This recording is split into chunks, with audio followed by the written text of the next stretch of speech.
Hey, welcome to the Nerdy Rat. This week we're going to be talking about Patrick Stewart and his foster dogs, the bald eagle in D.C.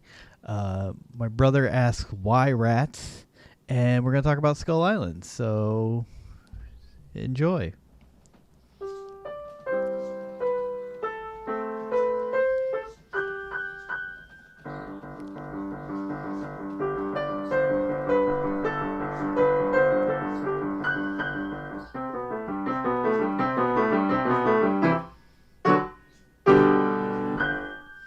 All right. How you doing, Liz? I'm doing good. How are you doing, Matt? I'm doing pretty good.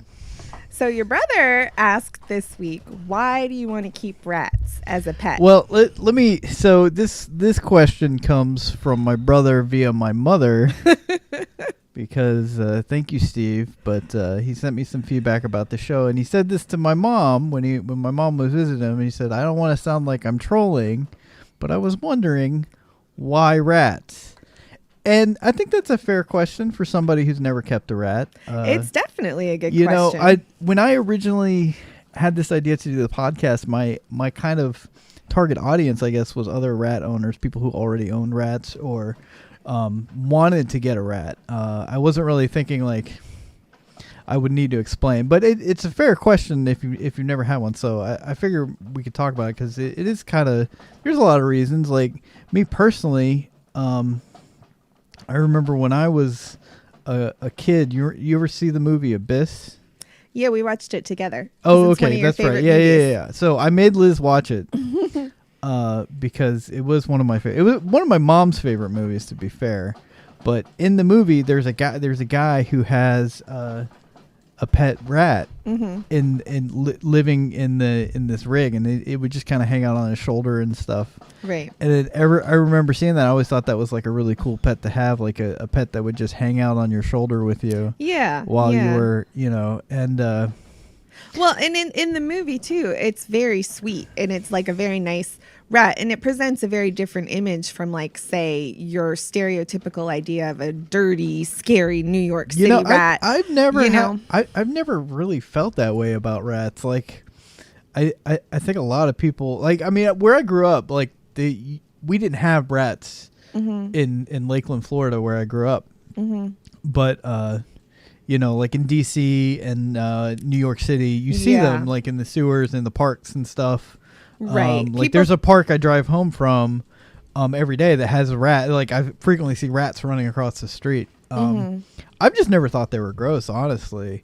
I think I think it's kind of like what the community around you thinks. Like if everyone around you has a negative stereotype about rats because they're a problem and they're considered a pest and a nuisance in your neighborhood, I think that kind of can affect you. And I think rats you see in the wild are all generally like the really dark brown wild rats. Look a lot different from most pet rats. Most pet rats are a bit cuter, I think. Now, see, I don't really know the difference because I don't even know what outdoor native rats really Well, look I mean, like that in this much. area, they're the large brown roof rats that, like, my mom had in her garden. Yes. They generally don't have any kind of typical markings. But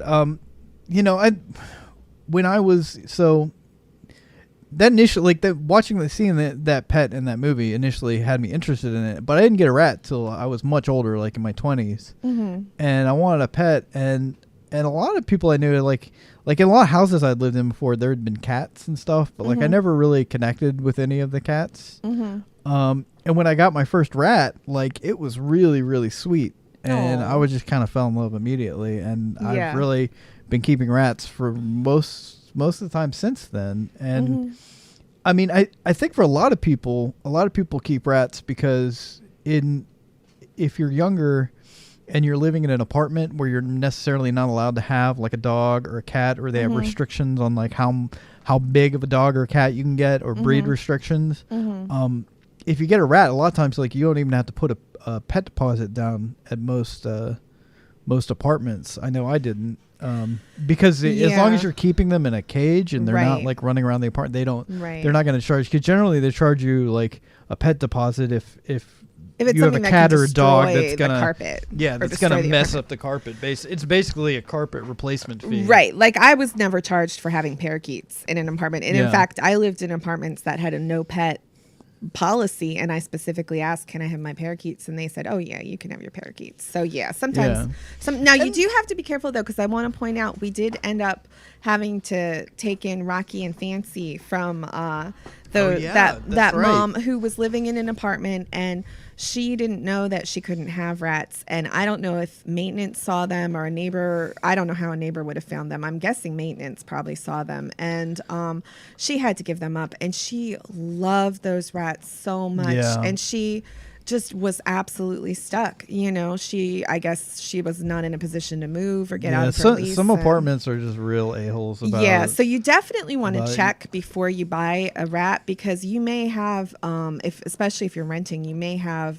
a provision against it, and you don't want to be in that position. Also, like some cities, like I don't know if it's a Canadian city. I think it's Toronto, but they're strictly no, you're not allowed to have rats. Oh, interesting. Yeah, I can't remember if it was Toronto or another Canadian city, but they really they have strong laws against rats because they fought really hard to get rats out of their city, which that makes sense. I think it's kind of like, you know, like people wouldn't do that for squirrels. No, but and I don't really see there's not much of a difference between squirrels and rats, like other than just public perception, I think. No, but I mean, you know, you want to be mindful of whatever local ordinances you obey have. whatever rules you have. Because it's much worse to get in a position of having to give your animals up. But for me, when I was still living in an apartment and I didn't want to pay a pet deposit, a lot of times I could have rats and not have to pay that. And the thing is, like, rats are really like I've owned a lot of different small animals, like small for, you know, like hamsters, gerbils. I never had a rabbit or the more expensive ones, but you know, I think rats are really the more intelligent out of all the small animals. Like they're definitely way smarter than hamsters and way smarter than gerbils, because hamsters are just straight dumb. Like I love my hamsters to death, but like if you put them on your shoulder, they'll just walk right off and fall onto the ground. Well, and I will say, because I've lived with you now and we've had rats and hamsters at the same time, and the hamster wasn't as interactive. The hamster wasn't as willing to play with us. Well, the hamster kind of more just did his own thing. The hamster more will let you play with them. The rats are more interested in actually interacting with you. Right. And rats are really intelligent. I mean, I've seen people, like, I've never done this, but people train rats just like you would train a dog, like to do tricks and you know, do whatever you want. I mean, I train my rats to come whenever they hear me shaking around the treat jar. The treats, yes. Yeah, when they hear the treats, they know what that means. Whenever I get out the pistachios, they go, let me. Ooh, let's run to the cage. I mean, I love having them as pets. I love interacting with them. I love watching their interactions with each other too. Like I feel like, and rats are like really a pet that, like, if you like, I am not a person who necessarily would have time to play with the rats every single day, and if they relied on me for all their interaction, I feel like they wouldn't be very happy. But that's a good thing about rats too, is as long as you have more than one, they can entertain each other, really. Right. You know, we're like some people do that with cats too, where they'll get another cat to interact with their cat. Our cat's not like that. No, our cat is our cat only likes to interact with us. Yes. But I mean, all rats are pretty much like that. Like you give them a big enough cage and they will do fine on their own and be very, very healthy. And so let me go back too about the why rats, because I really relate to Steve's question with that. Because on our very first date, me and Matt, he told me he had pet rats, and I was like, oh, like it was not something that really was in my realm of consciousness as far as a pet choice. But I had seen the movie Ratatouille and I loved it, so I was like, okay, well, I'm willing to kind of give them a chance. And I really love animals, and I just never really interacted. And I just really loved how sweet the rats were. Like, I found that, well, especially Matt's, because he'd handled them so much. They were very tame.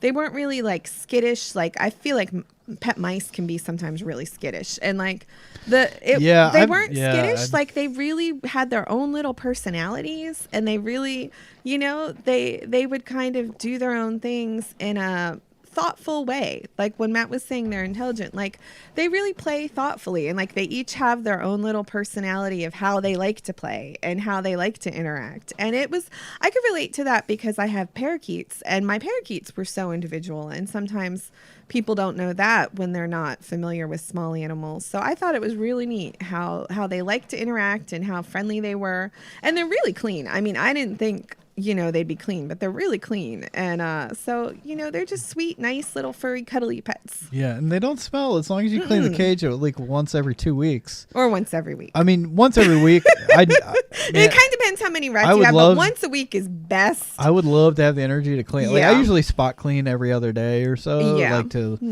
like get like messes and stuff like that. But like generally, the cage is big enough and there's enough litter in there that even with 7 of them, cleaning it every other week. Yeah. It like tearing it out and tearing it down and replacing all the litter and doing all that is enough to keep it clean. And they don't smell the rats themselves don't smell. No, it's just you need to change their litter when the litter starts to stink. I know before I knew any better, and I would keep them in aquariums. I would have to change it every week just because aquariums are. This is the reason aquariums are so bad, because there's no air circulation. There's no air. Yeah, there's no air. Yeah, circulation. And that's bad for their respiratory stuff. And it's kind of like the thing, like you get one rat, or you get a couple rats, and then one dies, one passes away, and then you get another rat and then it's just kind of the cycle. I know. And you just kind of like once you start like you if you fall in love with them, once you give it you've given it a chance, I think and the only real downside I would say is their short lives. Their short lifespans. Yeah, that's a downside for me because I don't like to lose them. But for some people that may be. They may prefer that because they don't like it's less of a. You get a dog, you have a dog for 10 years, right? You have to make considerations and plans and bank money for vet bills for that dog for the life of the dog, and vacation plans too. You need to decide what you can do, how you can do it. So, rats and they pass away, and then you can decide if you want to take a break or keep going owning an animal. And I think a lot of people do take breaks from that because being a pet caretaker is a big responsibility, and it's financial and it's emotional, it's time consuming. You have to commit your it's a lot of work and your time. Like sometimes when my friends come over and they have little kids, and the little kids are like, oh, I really want a pet, and the mom's like, oh no, but I will be honest with the kid and I will say to them, well, it's a lot of work to have a pet. Like, do you know your infant sister? Like, how your parents have to feed her so often and change her diaper and play with her, and she has to take naps and sleep and have a bath. And I'm like, all those things go into taking care of a rat, and her mom's like, thank you for saying that, because it's true. And I think a lot of people, a lot of adults as well as children, don't take into consideration how much work owning a pet is. But and like for us, I love the rats. I love them. When you have to medicate 6 foster boys twice a day. Yeah, we're doing that now. By us I mean Matt is doing that now. They're not on it right now. No, they're on their off cycle right now. But only Athena's on medicine right now. But it's like you have to take into account, right, when they get sick, how are you going to take care of them? And for us, I mean, me and Matt, we don't have kids. We don't want kids, human kids. So for us, I think we've chosen. Thank you for clarifying the human part. Because we do have children. They're just furry.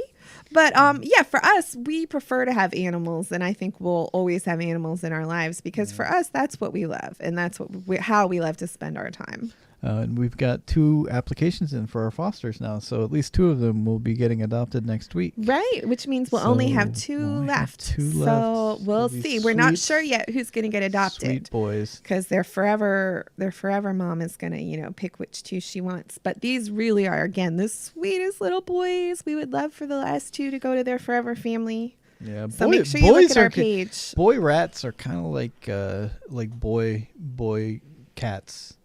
Like when you get them neutered, like they become very they have a tendency to become very docile sleepy. and I'm just thinking of our cat, sweet, sleepy, silly. Like just Like I don't know about silly. Our cat's exceptional. Like some rats, after you get them neutered, and they just turn into loafs that like want to cuddle all the time. Oh, and that can be so sweet. Yeah, and I don't know. Like I'm not gonna convince.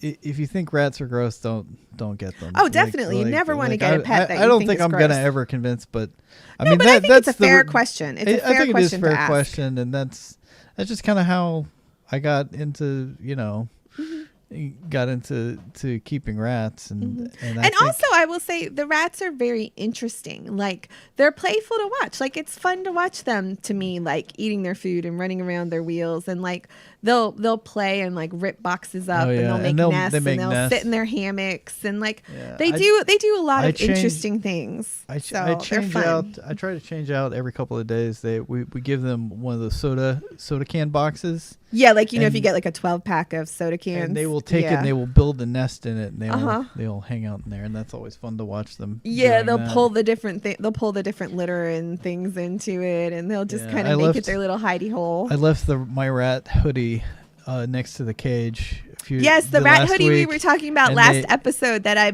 put the patches on from Spider Stitches. Check her out on Etsy, and yes, the ratties chewed it up a little bit. Yep. And they didn't get it too bad. They got like the lower bottom part of it. It's still wearable. It's not like now it's definitely been marked by the rats. It's been marked by the rats. Yes. All right. So let's move on to some animal news here on the Nerdy Rat, featured on thenerdyrat.com. Also, if you haven't checked out our website, feel free, thenerdyrat.com. All the show notes will be there. I may post some of my artwork on there too. I've been posting some of it on our Facebook page, and also deviantart.com. Yeah, and I made a there's a link, all the links there. The links to our charities are there on the nerdyrat.com. On the nerdyrat.com, you can go to my DeviantArt page and check out some of the artwork I've done for the show, which we'll probably be using in upcoming episodes. But other animal news.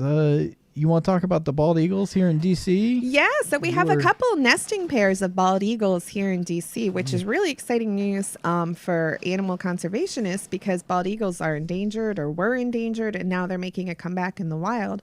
I thought they all lived out west, so I was surprised that we have local ones here in D.C.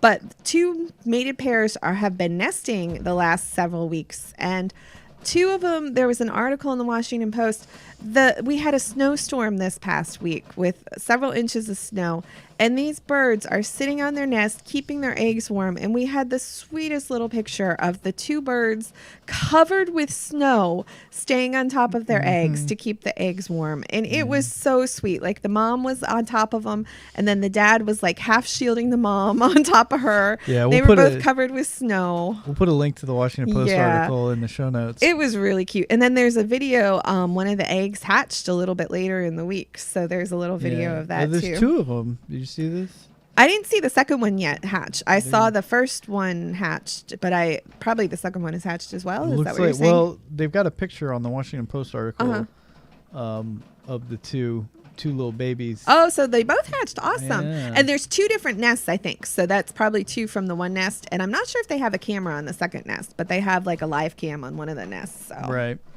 Yeah. So that's our little local animal news. Very sweet. Yeah, love to see it. Oh, and I was gonna say too that because I'm a parakeet person, it reminded me a lot of my bird Mrs. Kermit, who I thought was male, so her name was Kermit because she was green. It turned out she wasn't, because she started laying eggs. So named her Mrs. Kermit. And they were unfertilized eggs because she lived in a separate cage from my other bird because they didn't get along. But she was such a little sweetie pie when she started laying her eggs, because I had never seen a bird nest before. And she like ripped up all the paper towels in the bottom of her cage, and she like fluffed them all up in the corner under her seed dish so she could sit under there. And she had her little nest. And then when she laid her eggs, she laid one every couple days until she had 6. And she just, it was so cool to see how she fluffed herself out and just stayed over those eggs and kept them warm and just loved them and nurtured them. It broke my heart that they weren't going to hatch, because she was expecting him to hatch, and that was kind of hard when I finally had to take him away from her. No. But I gave her lots of time to be a mommy. But it just warms my heart to see like good mothers in the animal kingdom. Like with Bao Bao, the panda who we were talking about last show, like the way Mei Zhang, her mom, took such good care of her, and like the eagles and the parakeets. Like it's just amazing to me to see how much love pet parents have for their children. Oh yeah. You want to talk some about the rats like that, baby? Because we've had several rats who've had kids, like Nim and the foster. Well, yeah, the Nim, one of my personal rats that I have now, we adopted her. She was the mom of 4 of our other rats that we have. Mm-hmm. We adopted her with her 4 babies. Yeah, when we took her in, she had 6 girls, and they had separated the boys out because they had reached sexual maturity. Yeah, and so she had a huge litter. What did she have? 12? I think she had 12 in her litter. She did have 12 because she had a bunch of boys too. 6 boys and 6 girls. Yeah. She was really sweet. I hadn't planned on adopting her. I was just gonna get the babies, but then she was such a sweetheart. I just had to keep her. I know. And she's our alpha now. She's really good. She's a gentle alpha. Like, she definitely is the leader of the cage, but she just loves to like lick everybody. She's not aggressive. She doesn't wrestle everybody a lot and force them into grooming a lot. Because nobody really challenges her dominance out of all the rats we have now. Yeah. The only other dominant one I'd say we have is her daughter Pinky, but Pinky definitely submits to her mama. She knows her mama's the leader of the pack. I think everybody kind of just recognizes that's mom, and the other rats too. None of the other ones are really alpha inclined except for Pinky. Yeah. So, yeah. And when I was a kid, we had I think Saren, we had a bird that would lay eggs. Oh. And she would always she was real sweet, but then like once she started laying eggs, she just kind of was interested in guarding her eggs all the time. Okay, yeah. Oh, now Mrs. Kermit she would love to sit on her eggs, but she was my little baby girl, and she knew I was taking care of her. Like I would put her seed, and so she wouldn't have to jump up to the seed dish and get off her eggs. I would put her seed in like a little Tupperware lid, and I would like scooch it over next to her, and she'd be like, "Oh, thank you, mommy. You take care of me." It was like I felt like my teenage daughter had given birth. That's how concerned and worried over her I felt the first time she laid her eggs. I was like, "Oh my God, I'm a grandmother, and this is my baby's giving birth to babies." But now it happened though. It kept happening. Like every couple months, she'd lay another clutch. And eventually she realized that they weren't gonna ever hatch. And I think she kind of got a little over it at that point, even though she kept laying. It was like, it lost its glow. But she was so sweet. But no, she didn't attack me or anything when she had her eggs because she loved me. I was her mommy. Yeah. All right, and in other celebrity animal news, Patrick Stewart has become a foster parent for a pit bull named Ginger. Yes. And oh my goodness, if you have not seen the videos of them this week on the internet, you need to check them out. He's been posting pictures to his Instagram, I believe. Okay. And I'll have a link to an article in the show notes and also a link to a video. He was on Conan. And he talked about it. He's like, "This is the first dog I had in like 50 years." Yeah, since he was a little kid. This is the first dog he's had since he was a little kid. Yeah, he didn't adopt it. He is a foster parent for this rescue. Him and his wife. Yeah, they're fostering. And I just think that's awesome because he's bringing awareness to fostering too. Although I was sad because I saw that the dog adores him and he adores the dog, and I'm kind of like, but I wonder if it's gonna be too hard on this dog to leave you. Like that's the only thing that kind of hurts a little bit. He's in a loving home until he can find a permanent home. I know. I think a lot of people foster, and for him it may be that he doesn't have the ability to commit, because if he's gonna take jobs or something, he would be away for extended periods of time. So I mean, there's a lot of good. I think it's just awesome that he's fostering, and he is so adorable with that dog too.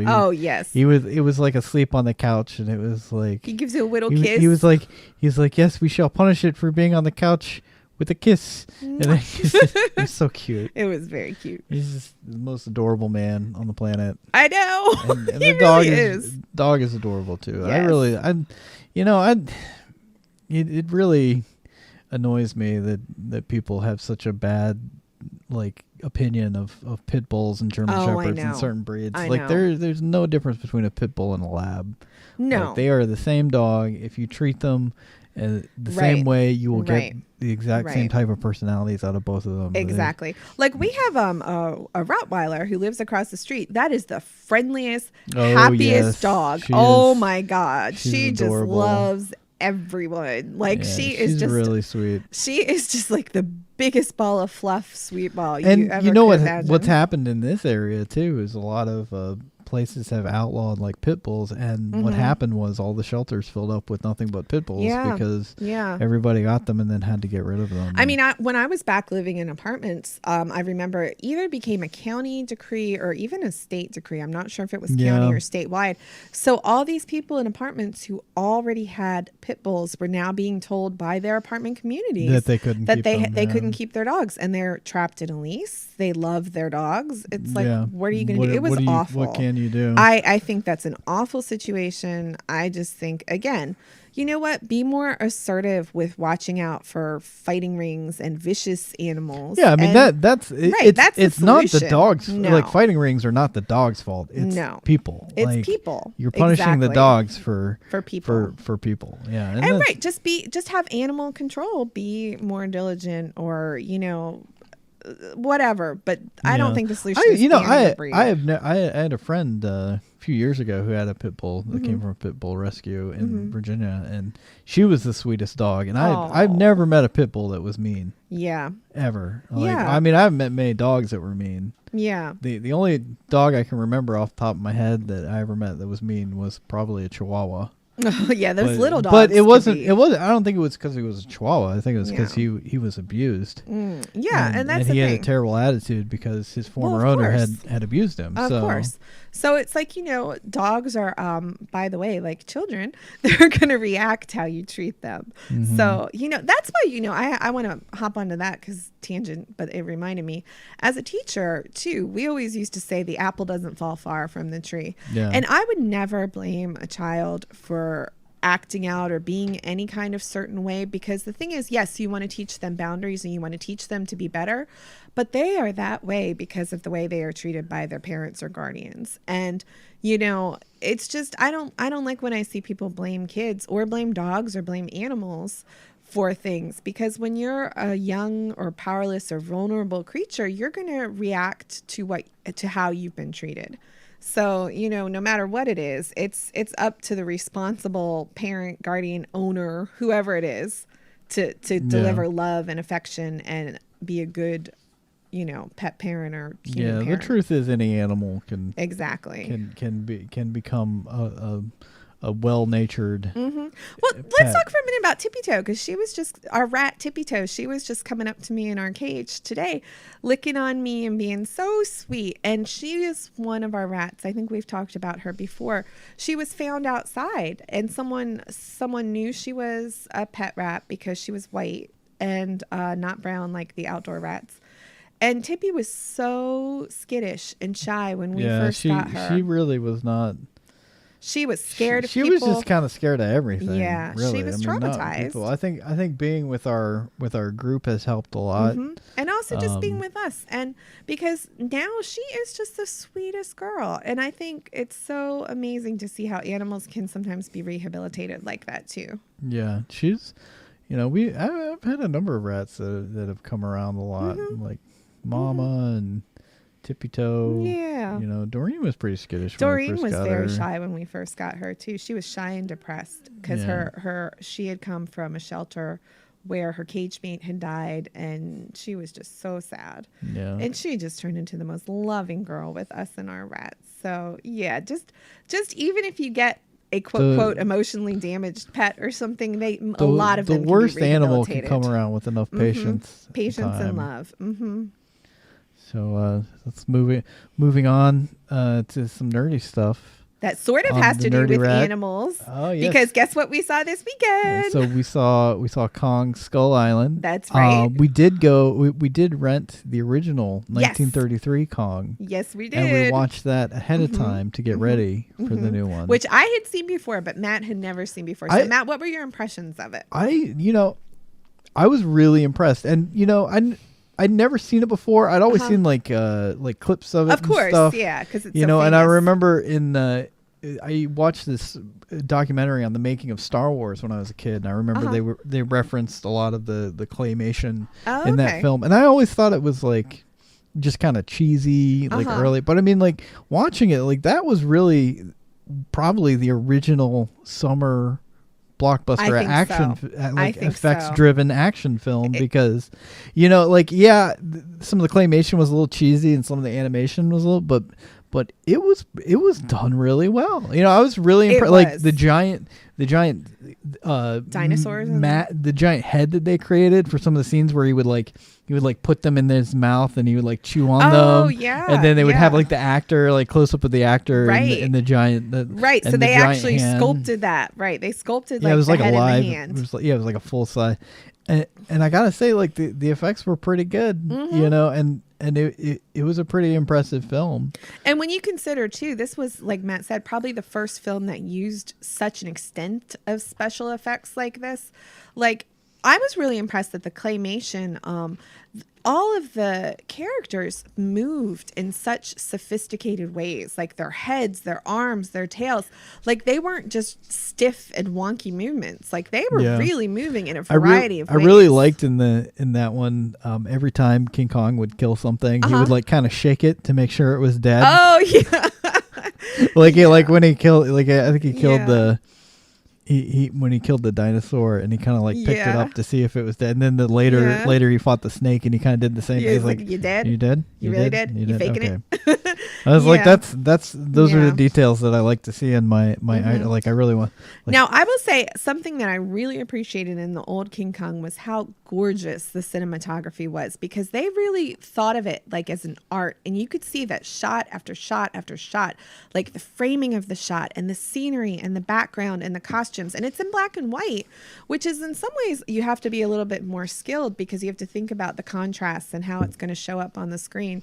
It was beautiful, just beautiful to watch. Well, it makes me wonder how they got the nighttime shots too, because they, even in the movie itself, the film director is like, oh, I can't wait for the daytime to get some good shots, because you know, they didn't really have a lot of lighting back then, I guess. Like, I think at least for outdoor, they probably had light. Like, well, it may probably have been a big set. studio, and it may have been a set, you know, where they where they were able to simulate the lighting that they needed. Yeah, I mean, looking at it now, I guess because I had never really seen it before, I just assumed it would be like too cheesy, like oh, that's dumb and dumb. But I was impressed with it. I liked it, and it's really an interesting story. I think with now I can appreciate like how good it was for them back then. Also, I like the version that we watched. We rented it off, I think, Google or something, but it had what was it called? The music that they were playing at the beginning. Oh, the overture. The overture. Yeah, they played the overture at the beginning, which I guess they would play in the theaters back in the day. I think so, yeah. To just kind of get everybody in the mood. Yeah. Really like great soundtrack, you know, like really was iconic. The Jurassic Park of 1933. It really was. It really, you know, it even had dinosaurs in it. Like, yeah. Oh, and I thought it was really cool because the gate for the movie Jurassic Park, the original one, was clearly modeled after the gate on King Kong's Island, which was really cool. It was like, wow, they took that straight from the original King Kong, so that was pretty cool. Yeah. So let's contrast that with Kong Skull Island, which we just saw. What did you think of that, baby? I liked it. I thought it was a great summer blockbuster action film. I could definitely tell it was made by the same team that did the more recent Godzilla movie, which I haven't seen, so I'm gonna have to go back and watch that one. So it was really like I really liked the new Godzilla because they actually made him look like the traditional Godzilla. Like, now I love the original. He was Godzillas. People complained because they were saying it was, well, I don't know if they complained, but like he was a little bit fatter than the old Godzilla. Okay. They made jokes about him putting on weight, but I liked him. He was big. He was like smashing buildings and stuff. Because when they did the first American remake of Godzilla back in the 90s with Matthew Broderick, I heard that and he was terrible.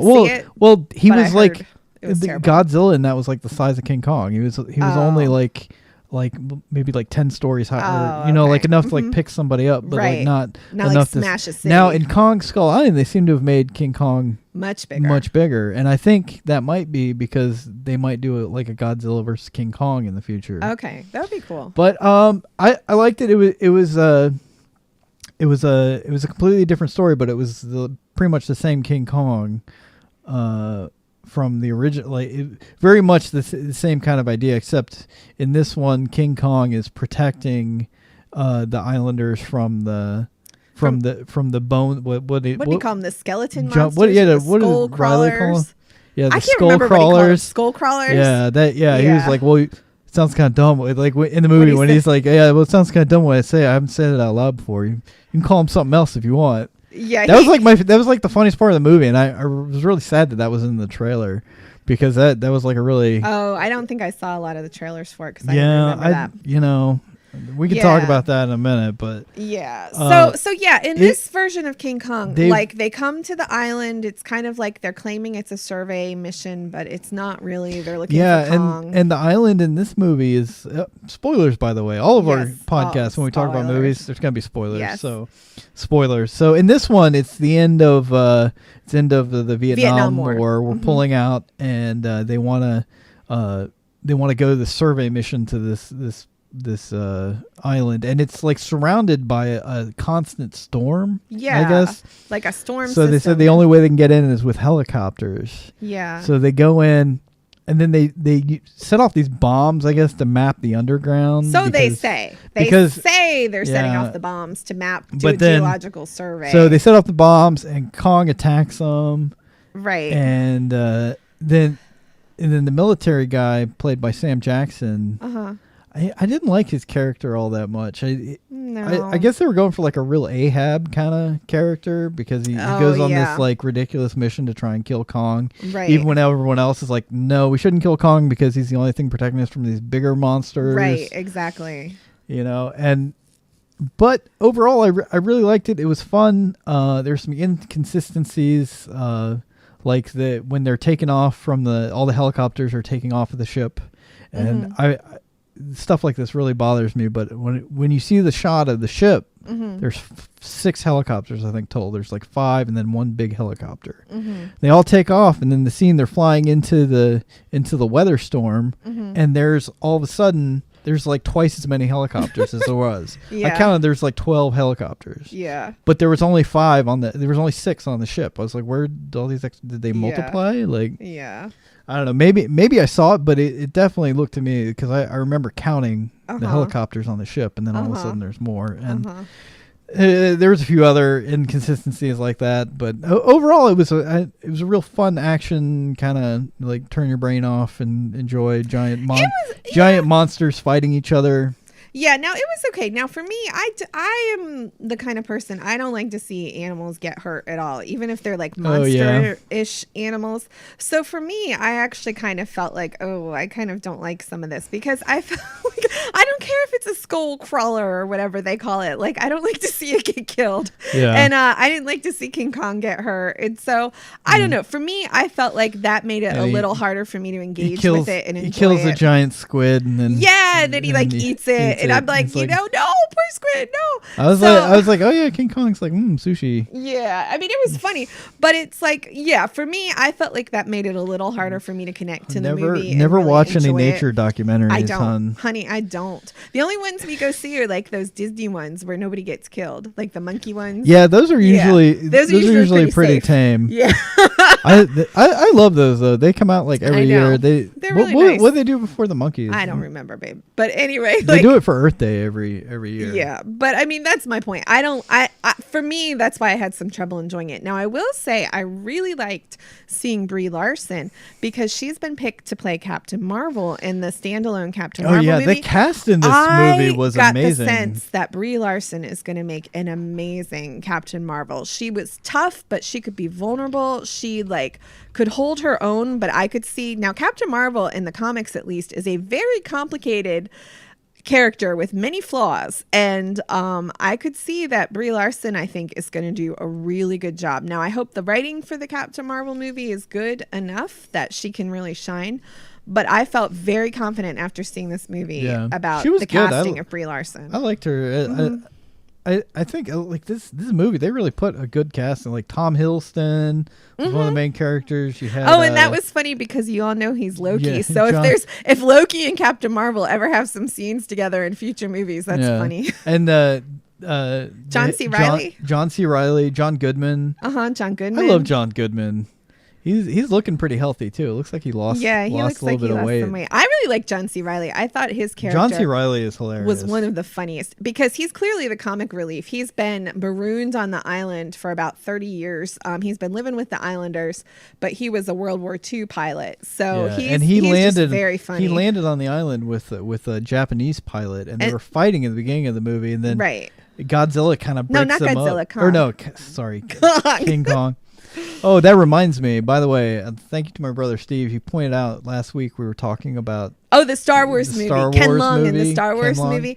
He was in Rogue One, not Force Awakens. We were talking about the right movie. We were talking about the right character, but we had the wrong title. Yeah. We just said the wrong title of the movie. But anyway, that was Rogue One last week. Yeah, I just wanted to throw that out there. The latest Star Wars movie. But anyway, yes, King Kong separates the Japanese fighter and the American fighter. They're fighting, and he kind of like you see his hand come down, and they're both and they both kind of stop, and then later they become like best friends, and they're like trying to build this boat to get off the island and stuff. Right. It was really it was good. It was not perfect, but it was definitely worth checking out. And we didn't see it in 3D because I hate 3D. Oh, I do too. And I don't really see the point of it even in movies like that. I feel like the last movie that I went to go see in 3D that I was like, oh, that was kind of cool in 3D was probably Avatar. And that's the only one. Oh, I think I saw Avatar in 3D as well. I think that was the first 3D movie I ever saw. But I was still kind of like... The only reason for that is like James Cameron spent all that money to make those special cameras to shoot it all in 3D and make it specifically for 3D. So like that one I was kind of like, I understand. But like these days I feel like it's just, let's get a couple extra bucks out of tickets from people. Because once I put the glasses on and I'm watching, like I forget I'm watching a 3D movie. Like I can't remember which movies I watched in 3D. And it's always been because it was playing at a time that I wanted instead of like, you know. Like I didn't want to wait an extra hour to watch the regular one. Right. Well, that's how I feel too. I feel like with 3D, if you're not going to do anything special for the 3D, like if you're just completely playing the same movie, but you just made it 3D, then what's the point? Oh, they get a couple extra dollars. Well, exactly. On the ticket, I understand that. But I feel like if there's no artistic point, then come on. Yeah. And I saw 3D, better 3D at Universal Studios and Disney 3D World at this point than I've seen in the movie theaters. It's so overdone, and I don't think anybody prefers it. Like, just stop doing it, Holland. And also, I wanted to talk about, we saw a trailer before Kong for Life, the new sci-fi movie coming out with Ryan Reynolds and Jake Gyllenhaal. That outer space movie? Yeah, and like we got done watching it, and I was like, well, I've just seen the entire movie. I swear, it's got to have every single plot point because, like, it does. Well, I'm assuming it does. It seemed like it did. From the trailer, we know that they're part of this mission to find life. This recovery.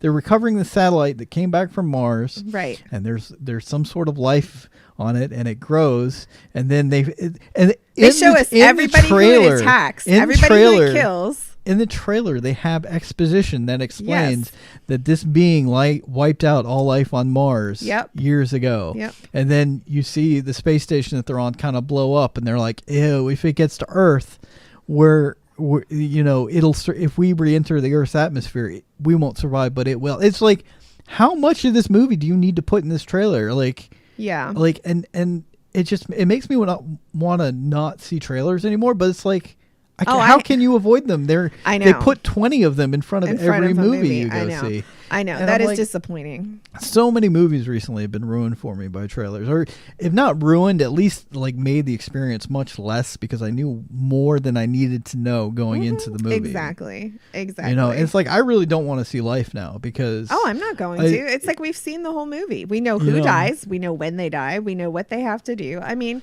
we're pretty much sure they're going to blow themselves up in order to not contaminate Earth. I mean, it's like, why would we go see the movie now? I just want to who's making these trailers? Like I don't know. Who is like, hey, we need a trailer for this movie. Could you just like, cut out all the unnecessary parts and so the movie is 2 minutes long and then it's like. Now, I was saying to Matt, I liked, for instance, I thought the trailer for Suicide Squad was amazing. Not the movie, but I thought the trailer, because the trailer didn't give too much away. I liked how they played the song You Don't Know Me throughout the whole thing, and then they just had like different shots lining up, kind of like introducing the characters. We didn't know the whole movie was going to be cut by the same people. Well, because they had a trailer house to cut the movie, right? Right, that's what I'm saying. Like the movie, the trailer was made by different people than who did the movie, right? Was it? I don't know. I don't know.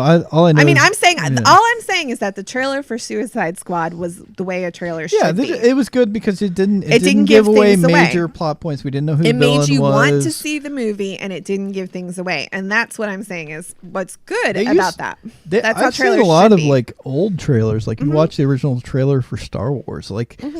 They don't give anything away. It's just like little scenes, like, and then there's usually like a narrator, like explaining why you should go see this movie. Right. And I wish they would get back to that and just stop. Yeah. Like I don't need a summary of everything that happens in the movie because in the Guardians of the Galaxy trailer spoils a lot too. Yeah, it does. Yeah, it does. You know, I mean, there's characters in there that like they hadn't really introduced yet.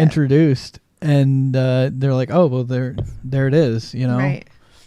It's like, but let's get off the topic of trailers. I can see that's a sore spot. Yeah, I could see that. I just wanted to mention that because that always annoys me every time I go to movies and see trailers. I know. Some groups are good about it and some are really bad. Yeah. So but let's move on to something more fun.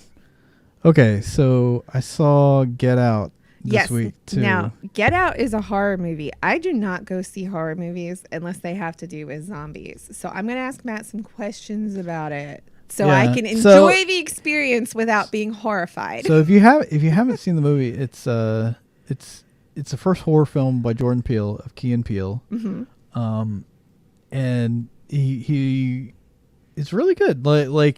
It's kind of like. Well, let's ask some questions about it. First of all, are there zombies in it? No. Are there demons in it? No, there's no demons. Are there gory, bloody murders in it? Yes. Okay, let's get into that. Who commits the gory, bloody murders? What type of villain is it? Well, it's basically the main character who's the victim of this family ends up killing all of them for the most part. Oh, so the family is the villains, but the main character gets revenge. The family is the villains, and one thing about the movie, like it was so good, like as typically like most horror movies, I feel like are just kind of like been done to death, and it's like it's predictable. You would say most stuff is predictable. This I did not see what was going on coming, and like I kind of had an idea from all the trailers I had seen, but I really had no idea. So the whole thing is this family entraps black people and basically transplants the highest bidder's brain into their body. Oh my God! To like give them. Like another lease on life or something. Okay, that is definitely creepy. Yeah, so that's very creepy. That is the biggest reveal in the movie, and it's done a really genius way. So it's more like psychological horror in a way, kind of like Twilight Zone. It is very Twilight Zone-esque, and it's like it turns out that like this guy's girlfriend is in on it and has like been entrapping all these guys. And you find that out at kind of like the big reveal of the movie. And it's like, it kind of plays on that. Like, I think a lot of people, like a lot of guys, at least I think, have this fear of like, your girlfriend isn't who she says she is kind of thing. like she's not, you know, like she doesn't really love you. Like I feel women like ever feel the same way about men. I feel like it plays on like a lot of really real fears that people have in real life, and it was it was done so well, and it was like the whole movie is just. And do you think some of it was a societal allegory? A little with like the black and the white. I don't racial know. Things going on. Do you think some of that was intended to be a little bit of a commentary, or no? I don't think it's like an allegory so much as like you get the sense it's Jordan Peele writing about. He's taking stuff that he's probably really afraid of in real life, kind of twisting that and turning it into like his worst nightmare. It's not like racism, but it's like it's like they're evil in another way that's even worse, right? You know, and so it's kind of like he's twisting things into like his worst nightmare, maybe. Well, yeah, it's somebody's worst nightmare. But right. Like he plays on a lot of different like themes, and it's just so good. Like it's just well put together. It's well thought out. It's like one of those movies that you go home and you're like thinking about like that is creepy. Now let's ask some questions. When they transplant the brains, do you ever see the brains get transplanted? Well, so he's getting before he manages to escape. Like, do you see anybody else? He's getting ready. He cuts the guy's head off, and you see him take the thing and like kind of throws the thing away, and then that's about where he breaks out and escapes. And his friend works for the TSA, and it's really funny because his friend like suspects everything that's going on the whole time, and he goes to the cops and he's like explaining, he's like they're gonna make him a sex slave or something like, and because that was like his theory about what was going on, and so he's like telling this detective this, he's like hold on one second, then they bring in more people, and he's like tell them what you told me, and he explains the whole thing again, and they all just start laughing at him, but then at the end he shows up. Right when his like girlfriend's about to kill him or something, or like, and you think it's the cops, but it's his friend in the TSA cruiser, and he's like, how did you find me? He's like, how did you find me? He's like, I'm the TSA. We got this on lock. I'm like, it was really good. The whole thing was just great. It was probably the best horror movie I've seen in a really long time. Oh, like, good. And most horror films I see, I'm just like. Nah, they're boring. Yeah. Because like most slasher flicks are all the same. Like you're just waiting for people to die. Like different variations of Jason or Michael Myers. And it's good to see actual psychological thrillers that don't involve ghosts or serial killers. You know, something that actually makes you think. And that's what's so great about this movie. That's good. If you like horror movies, which I don't. But some of you do. I'm sure you've probably already seen this, but this is definitely, and I'm excited for what Jordan Peele is going to do next. He's one of those creators that's like, he's never done anything bad, and it's just like he keeps branching out and trying new things, and I'm excited. I think it would be cool if he did more horror movies. I think it'd be great if he did something else too, like a serious, like a drama or something. I hope he sticks to like comedy and horror because I feel like those are a lot more fun. And he's really good at all those things. And I remember watching, like if you watch a lot of Key and Peele skits, a lot of them had these like weird twists at the end that aren't necessarily part of the joke really, but they're just kind of like an accent at the end of the. Like I remember one with Jordan Peele specifically where he checks in this hotel and they're like, oh, free continental breakfast, and he's like, oh, continental breakfast is free, and then it goes on. It's all about how like he's making a big deal about it being a continental breakfast, and then he goes to check out or something. It's like they're like, sir, you've been here forever or something like that, and then it shows like a picture of him that's like old that shows he's always been there. Like these kind of like creepy twists at the end of his sketches. Okay, all right. So he's kind. I didn't explain that very well. That's okay. You lost me a little bit, but yeah. But it's like kind of like he would kind of throw these kind of like almost kind of like creepy twists, like Twilight Zone kind of twists at the end of his. Okay. Like the initial premise of the skit would be funny, and but then there would come this like twist at the end that was just kind of like a bonus, I thought. And I think that's kind of what he's exploring more with this movie too. But it's such a great movie. It's definitely. Well, that's cool. So No, I was gonna say I only really went to go see it because everyone had told me how good it was. Oh, okay. Because I just don't get excited for many horror movies these days. Yeah. Well, let's talk about the new Netflix series that dropped, Iron Fist. Yeah, we'll have to talk about this more next time too, because we're only halfway through it. How many episodes are there? Is there 12? 13? I don't know. There usually are 12 or 13. So we're like on episode 6. Yeah, so we're about halfway through. So Iron Fist, yeah, we started watching it this weekend. I like it. I can see why some people were saying it wasn't good. I don't think it's not good, but I think it's definitely lower key and slower paced than all of the other Marvel Netflix series. What are we comparing it to? We're comparing it to Luke Cage, Jessica Jones, Daredevil. Yeah, I think Luke Cage was a little bit better, but I don't think. Luke Cage was amazing. I don't think this is in any way bad. I don't think it's bad either. That's what I'm saying. I don't think it's bad either. I'm enjoying it much more than I did enjoy the last half of Daredevil season 2. Yeah, because I feel like the last half of Daredevil season 2 just kind of turned into like, we're gonna fight some ninjas over here, and then we're gonna go over here, and we're gonna fight more ninjas, and it just kind of droned on for a while. Yeah, I mean, I'm really liking Iron Fist. That's what I'm saying. I'm really liking it, but I think when people are saying that it's not good or whatever, I think they're comparing it to Jessica Jones, Luke Cage, Daredevil, which were very different. They were very intense. They were very fast paced. Yeah, this is kind of more like very dramatic. And this is like, yeah, it's a slower paced story, and it's more about like interpersonal relationships, I would say. And it was kind of like an origin story about how he came back to America too. It's not so much about how he became the Iron Fist. No. It's kind of like how he was introduced to the world. Yeah. It's about him finding his bearings after coming back from Kunlun and being in New York. So I like it. I'm really enjoying it. I'm enjoying it too. I'm enjoying it. I'm not Night sure Nurse exactly. finally showed up in the last episode. We knew she was going to be in it. So Night Nurse showed up in the last episode. I was just trying to figure out. I was like, so because he's like, I never lose. I'm like, well, if he never loses and never gets hurt, who's she gonna fix? And then like some random guy gets shot or stabbed, and she's got to. It's like, oh, okay, because that's what she does. She fixes people. Well, and I think it's interesting too how Night Nurse is really transitioning into her role as, I forget her name. What's her character's name? Claire or something. Claire. You're right. So Claire is finally like starting to transition into Night Nurse, because at this point in the Netflix Marvel series, she's lost her job at the hospital. She keeps encountering superheroes to the point where they make a joke about it in like every new series. Like, oh, how do I keep meeting these people? I'm like, because you're Night Nurse. This is your destiny. I think it's called like hanging a lamppost on it or something like that. Oh, okay. I don't know that phrase. It's like a term in writing where like, oh, okay, if something is a little weird, if you mention it in the script, then it's like you're acknowledging the weirdness. Like in Stargate, where when I was first introduced to this term, one of the things was they like beam Jack up right at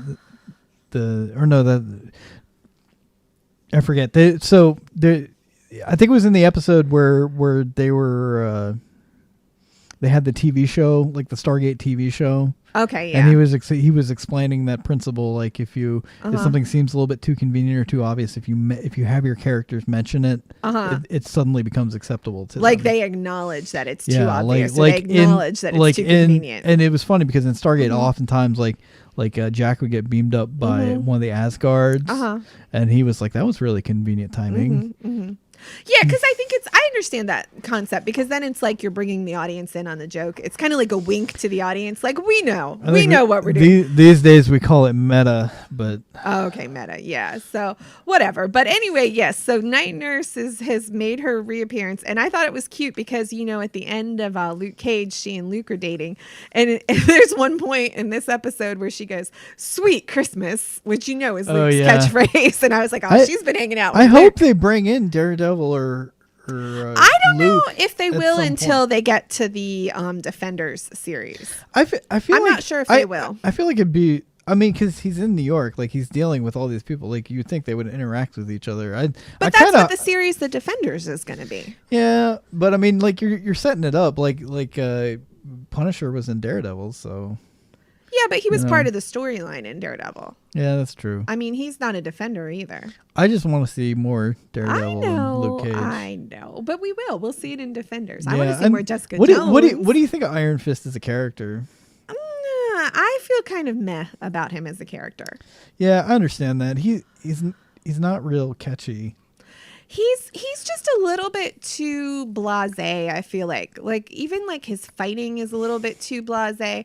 And then I feel like they haven't quite delved enough into who he is as a character, his internal conflicts, because on one hand he keeps saying, well, I'm the sworn enemy of the Hand, I'm the defender of Kunlun. Yeah, but then he's never actually met any of the Hand. No, and then he's challenged by the chairwoman. She said, "Why did you leave Kunlun? Why would an Iron Fist leave?" And he says in one of the fight scenes, "I'm only here for me. I only serve myself." Yeah, but then he's interacting like psychologically with his master, and so it's just like, well, explain that more. I think they may. I have a feeling that they may get to that in the coming episodes. So too. I think they will, but I think it's kind of building slowly, and I think maybe a little too slowly. I think one problem I think they may run into with like he's kind of it's almost got this vibe of like Superman where like he can't be defeated. That's interesting because I feel like he's never come across like he's the ultimate martial artist, you know. So it's like, is he really gonna? He's like even says it at one point. He's like, I must eliminate failure from my mind or something like that. It's like never lose. It's like, well, if you're like that much of a badass, like it gets a little boring after a while. And I wonder, maybe that's why they're focusing more on the interpersonal storylines, like with him and his two friends, Joy and Ward, and like him and the other martial artist. What's her name? I can't even remember her name. The sensei. I don't remember her name. The sensei either. At the dojo. And I wonder if maybe that's why they're focusing more on the interpersonal stuff, because otherwise there's not going to be much of a story. I think that's just what they do with these series is they focus on it, because like Luke Cage focused a lot on that club owner and his sister. Yeah. Oh, I don't think it's bad to focus on interpersonal things, but I feel like the other three series focused a lot more on fighting, and I feel like we've hardly there was a lot of violence. You remember like the first series of Daredevil, yeah, like he didn't do a whole lot of fighting in the first half of the season. No, did he not? Okay, like maybe I'm not remembering. I don't think the first fight scene came to like the third or fourth episode. Okay, so maybe it is on pace with that, and I'm just not remembering it because I'm remembering the intensity. I think it's pretty good. I want to give it more of a chance. To see I mean, I definitely like it, and it's enjoyable to watch. I think a lot of people may not like it because I've been seeing some people have been giving it bad reviews, but I think they're just not familiar with the Iron Fist character, and I think they're kind of like not sure if they like him as a character or not. Me personally, I've read almost no comic books with Iron Fist in it. I haven't either. So I don't really know a lot about it. I know he was a Defender. I read a lot of Avengers and Spider-Man. I've seen him around, but I've never actually read a story that involved him. Okay. I couldn't even comment on like how accurate he is. I can't either. He probably is pretty accurate, I would imagine. Yeah. I mean, just because they've been pretty accurate with the other ones, I would guess he is. So I'm interested to see where it goes. Like, I definitely like it. I like watching it, and I'm kind of curious to see what happens with it. Yeah, I hope it does well, because I definitely want to see a lot more of these. I'd like to see more connections between all the different cinematic, because I know they're supposed to be in the same world as like all the movies and stuff. Yeah, because sometimes they make references, like even in this one when they had that crisis management guy come into the company. Talking about he talked about the incident. Well, and he talked about the incident. He's like, we've seen a lot more people like this since the incident. Or maybe Hogarth said that, the lawyer. I can't remember if it was the lawyer or the crisis manager, but they reference like the Marvel incidents and things like that. So yeah, I'm hopeful. And I think definitely once by the time the Defenders series gets out there, we might see a lot more interaction. Yeah, the Defenders series will probably be the best one, because then you'll have all the characters together that everybody loves. I think people need more time with Iron Fist before we decide if we really... I think it's going to be a good series. I've enjoyed it so far. I mean, I've definitely enjoyed it so far. I really like watching it. So I'm curious to see what happens with it. Yep. With the second half of this story, because now we're kind of at the halfway point of the season. So. Yeah, that's true. So it could because he just had his first battle with Chairman. Is it Mao? Chairman Mao? Chairlady Mao? No, not the Chairman Mao. Chairwoman? What's her name? I don't think it's Mao. I think it's something else. Oh, you don't? Okay. Well, I forget what she said. I'm not exactly sure who she's supposed to be. I think she's supposed to be the Hand. Because did you see how she... Well, she talked about her master, so it's like... But I think she was lying. I think that's her. Because I seem to remember in another series, and I think it was the second Daredevil series, where she put her cane down and she fought Daredevil. And she was the one who was actually the hand and the master behind everything. I don't know. I think she's lying about some having things a master. In the Daredevil thing made me think she was like an alien or something. Because people were afraid of her like she was like... Well, that's what I think. I think she's the hand. I think she has something to do with this Kunlun and how she escapes somehow with like her evil power. Well, yeah, because he said that Kunlun was in another dimension. Exactly. And she must have to do with the zombies as well, because all the zombies, like when they were reviving Elektra and all that, that had to do with the hand. Yeah, that's true. So I think she's kind of like, maybe allegorically speaking. That's why I'm thinking Daredevil will probably show up, because Daredevil was fighting the hand a lot. And exactly. That's what Stickhole thing was fighting the hand too, wasn't he? I think so. So yeah, and definitely the Night Nurse was. So, well, yeah, she was with Daredevil, I guess, in that series. So, Claire, I should call her Claire, but it just Night Nurse comes out so much faster because she's always doing the nursing. Right. Yeah, but yeah, but I'm enjoying the series so far, and I think you're right. I think they're going to start to pull together a lot of the storylines. I kind of am getting the sense that Defenders is when they're going to resolve all of the storylines with the hand, because it's like they're pulling in different threads from each of the characters, and then I think when all the characters get together, that's when they're really going to resolve the whole issue that they've been building up so far. Yeah. So. And somebody sent a text message to our Google Voice for the Nerdy Rat. Oh, really? I have a feeling it's just the wrong number, though. Yeah. But, if you guys have any questions for us here at the Nerdy Rat, feel free to send us an email at thenerdyrat@gmail.com. Mm-hmm. Be sure to check out our website, thenerdyrat.com. All of the show notes will be on there, including all the links to the stuff we talked about. Yep. Like the bald eagles. You can see the photos, the videos. Patrick Stewart with his foster dog. Check out Patrick Stewart on Conan O'Brien talking about being a foster. It's really great. And the video of him kissing his dog is so sweet. Follow him on Instagram. Yes.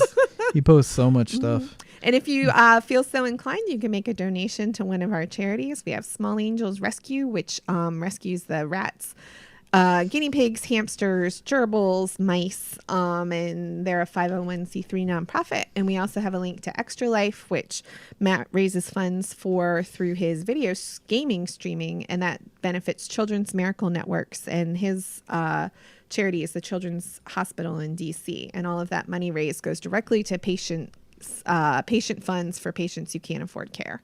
Yep. So. All right. Well, thanks everybody for listening. Have a great couple of weeks, and we'll see you next time. We'll see you next time.